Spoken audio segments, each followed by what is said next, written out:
everyone, it's Elena and I'm back with another video. I recently posted a picture of my revision schedules on Instagram and a lot of you guys messaged me and asked how exactly I schedule my revision for my finals.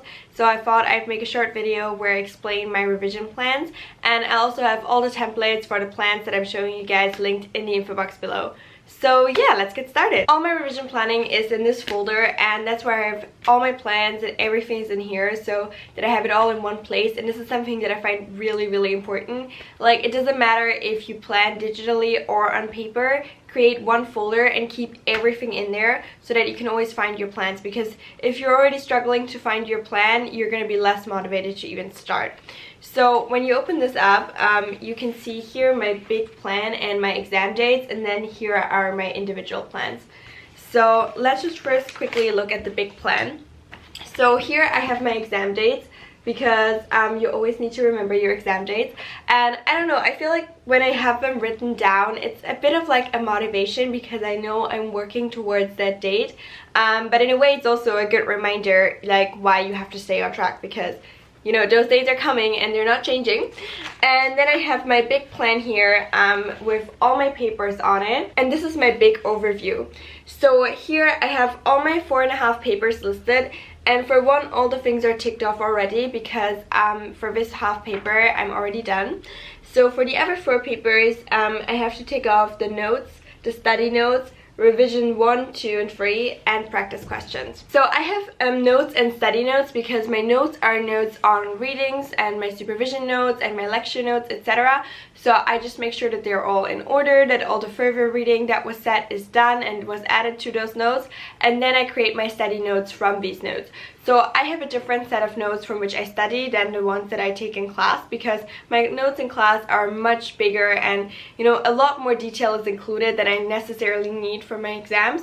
And for your exams, you need to summarize. So while you may take maybe 10 sentences of notes on a journal article, you have to summarize that journal article in 1 sentence to study, because otherwise if you have 10 sentences for each journal article, you're never going to finish studying. So that's why I have a different set of study notes than my class notes. And then I also have a ton of different schedules in this file. So first of all, there's a big schedule, which is my time schedule where all my subjects are included. So this is a schedule for every week until my exams. So it really just goes on for like quite a while. And basically, this schedule is color-coded and it contains what I'm going to do each day. So you can see here there are a few times which are marked blue, and those are my buffer times. So those are the times where I'm going to do whatever I didn't finish in those sessions which I planned. And yeah, hopefully I won't need them. So if I don't need them, I get free time, or I can work ahead so that I can have more buffer times at once.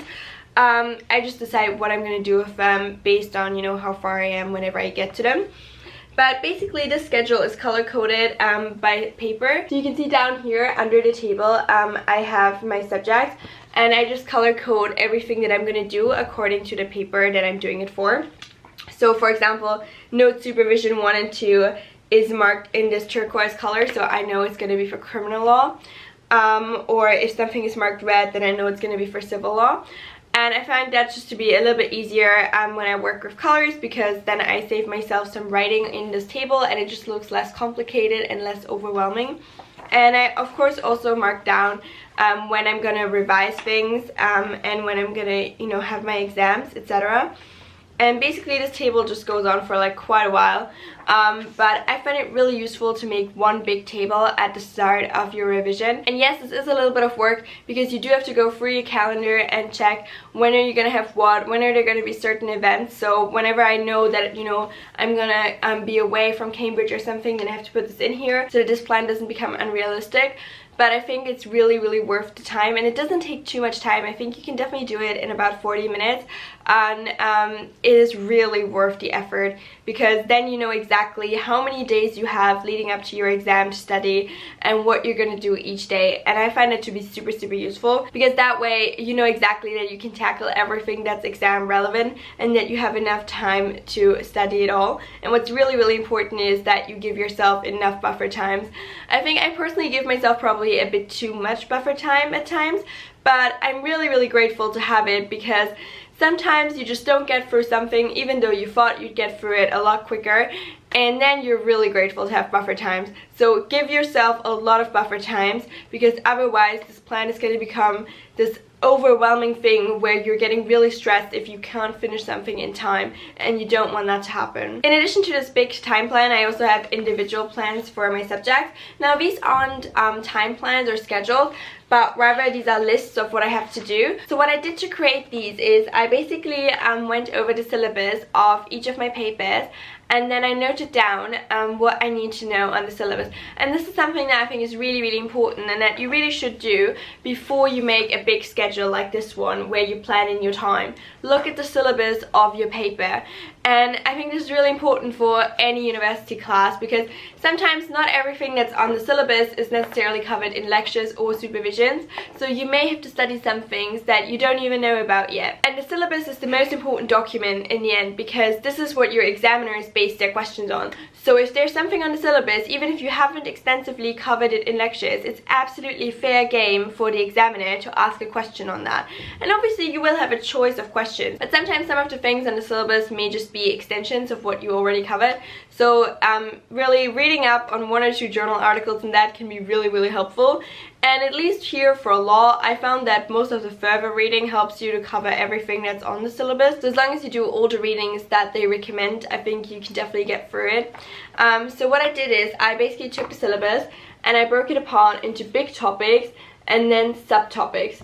So the big topics are just, you know, like the more general bullet points, and then the subtopics are the more detailed versions of this and like the different aspects of these big topics, and then I know how I need to study them. And for this I have the same overview as I had for all my papers.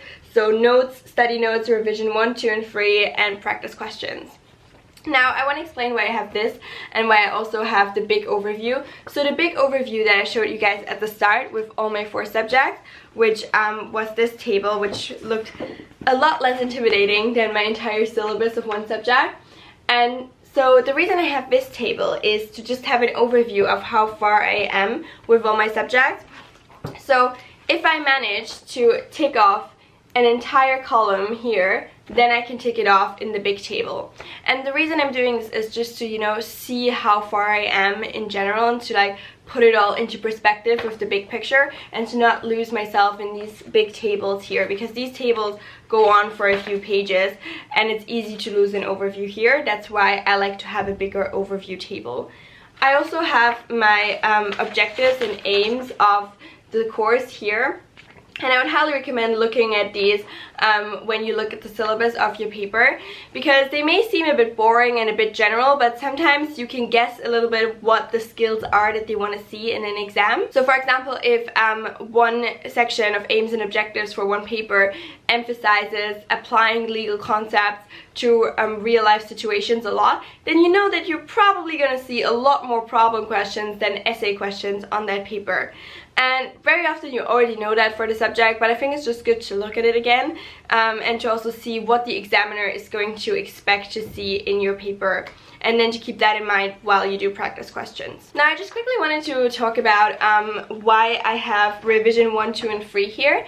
So the reason I do this is because I like to read over things 3 times, and I know that I myself as a learner, I really learn very well when I write things down, when I engage with it, and then when I read over it and read it and read it and read it.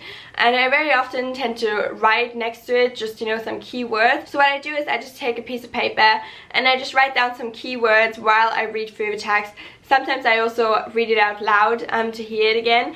But I know that I'm someone who reads really well through reading notes that I myself made and that are at best handwritten. For some reason, I learn better when it's handwritten. I know there are studies that show that if you studied something that you actually wrote yourself in your own handwriting, you're more likely to remember it.